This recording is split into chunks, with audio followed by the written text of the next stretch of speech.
अस्सलामुअलैकुम, मैं हूँ इश्तियाक अहमद और मैं आज एक नए ट्यूटोरियल के साथ हाज़िर हुआ हूँ उर्दू चैनल में, जिसमें मैं आज आपको बताऊँगा कि आप अपनी हार्ड डिस्क को ऑप्टिमाइज़ कैसे कर सकते हैं, अपने सिस्टम की परफॉर्मेंस पे ज़्यादा कैसे उसकी चेंजिंग कर सकते हैं, कैसे उसकी स्पीड अप होगी और आप किस तरह इसकी सेटिंग्स कर सकते हैं।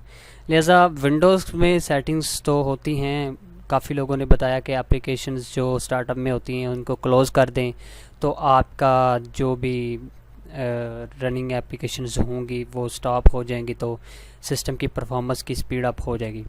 लेकिन एक और बात है जो काफ़ी लोगों ने बताई भी है और समझाई भी है, लेकिन मैं एक्सप्लेन के साथ आज हाज़िर हुआ हूँ कि आपके सिस्टम, आपकी हार्ड डिस्क की परफॉर्मेंस को मैं कैसे तेज़ करूँगा और आप कैसे उसको तेज़ कर सकते हैं, किस तरह हार्ड डिस्क को जल्दी से जल्दी उसकी हेल्थ बढ़ाई जाए और वो ज़्यादा दूर देर तक यूज़ की जा सके।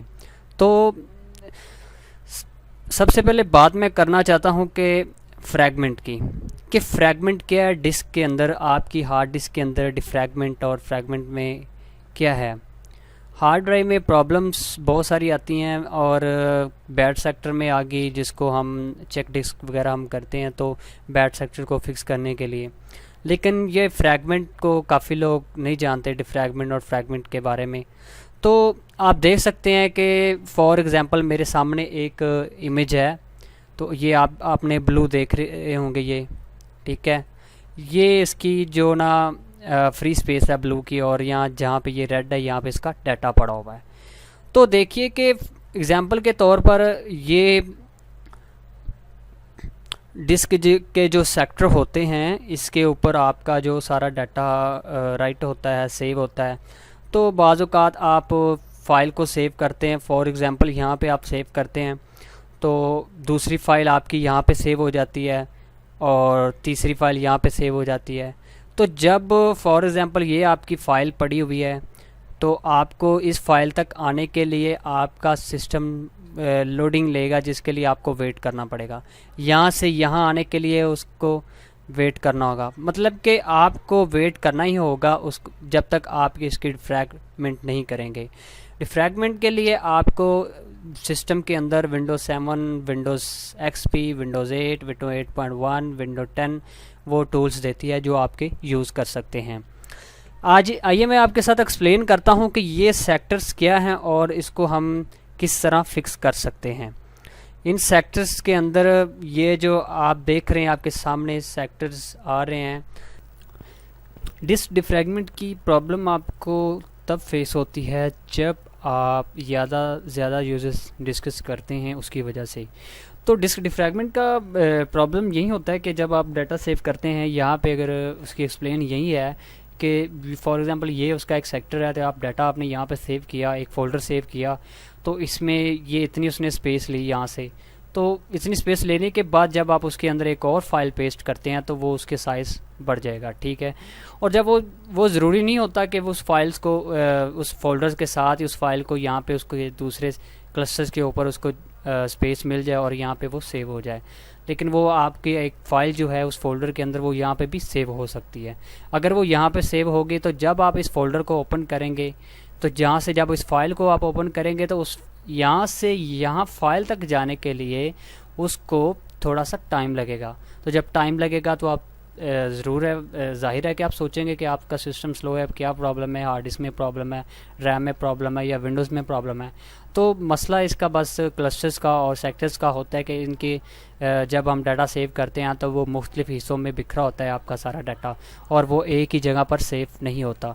तो आपको चाहिए कि आप 1 हफ़्ते के बाद, 2 हफ्तों के बाद, 3 हफ्तों के बाद, मतलब कि मिनिमम तकरीबन 2 हफ्ते तो होने ही चाहिए कि उसको आप उसकी डिफ्रैगमेंट कर लें आप अपनी डिस्क की।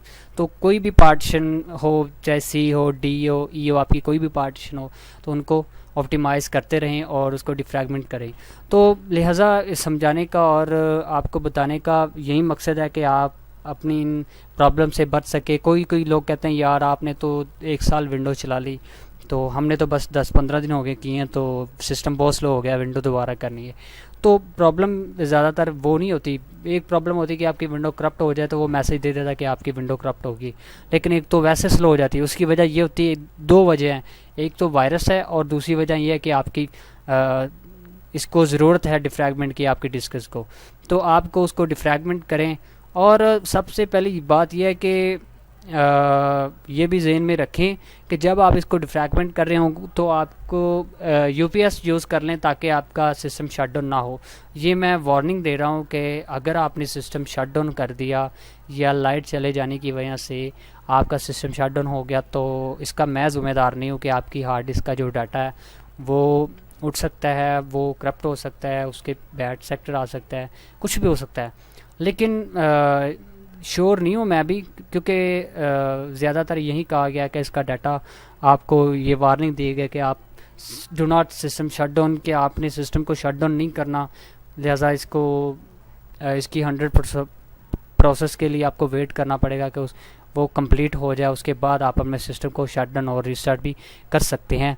तो पहले अपने जहन में बात रख लें कि सिस्टम को शटडाउन नहीं करना।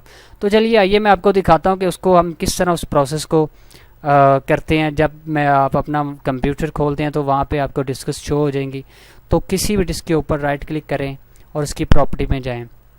मैंने कुछ देर पहले अपनी डिवाइस को डिस्कस को जो लगाया है ऑप्टिमाइज पे, तो वो अभी भी ऑप्टिमाइज पे हैं। जब उसकी प्रॉपर्टी में आएंगे तो टूल्स पे आएँ और यहाँ पे आप ऑप्टिमाइज पे क्लिक करें।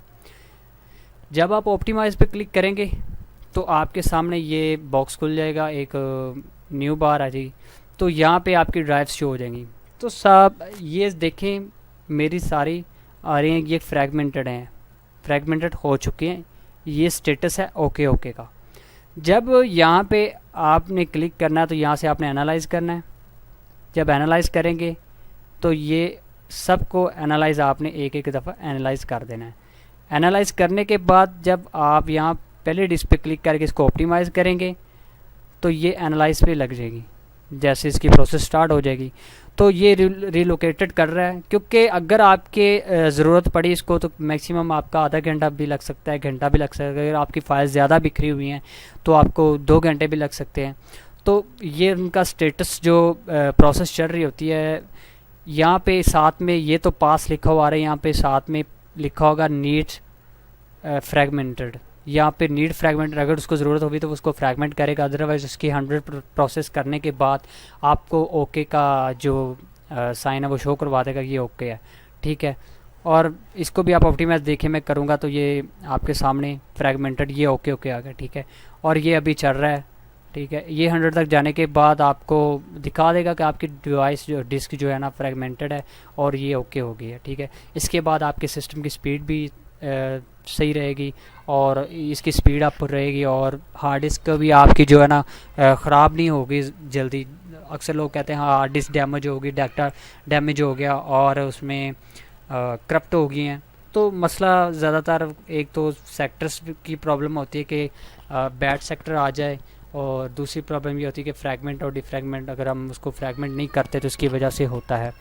तो ये तरीका था हमारा डिस्क को ऑप्टिमाइज़ करने का कि हम उसको ऑप्टिमाइज़ कैसे करते हैं और हमारे सिस्टम की स्पीड आप कैसे हो सकती है। अगर आपको मेरी वीडियो पसंद आई हो तो मेरी वीडियोस को लाइक और शेयर ज़रूर कीजिएगा। Thanks for watching. अल्लाह हाफिज़।